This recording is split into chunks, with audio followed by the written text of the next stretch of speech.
আসসালামু আলাইকুম। আমার নাম মোহাম্মদ মেহেদি হাসান। আমার একটা ছোটোখাটো প্রতিষ্ঠান আছে, নাম হচ্ছে টেস্টি মাশরুম।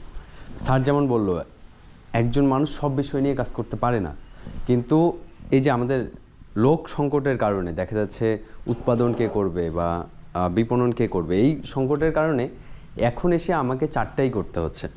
যেমন উৎপাদনও করতে হয়, আপনার বীজও তৈরি করতে হচ্ছে, কাঁচা মাশরুমও সেল করতে হচ্ছে, আবার প্রক্রিয়াজাত খাবারও সেল করতে হচ্ছে। আমি চাই এই জায়গা থেকে আমি বের হয়ে আসি। এই যে আপনারা শিখতেছেন, আপনারা মাশরুম উৎপাদন করেন, আমাদেরকে দেন, আমরা মার্কেটিং করি, আমরা প্রসেসিং খাবার তৈরি করি। এটাকে বলা হয় ওয়েস্টার মাশরুম।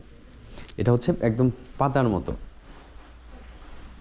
এই যে আপনারা হাতে নিয়ে নিয়ে পাস করে করে দেখতে পারেন।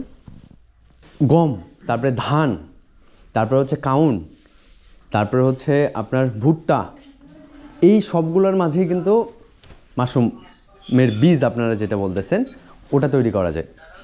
Sir mushroom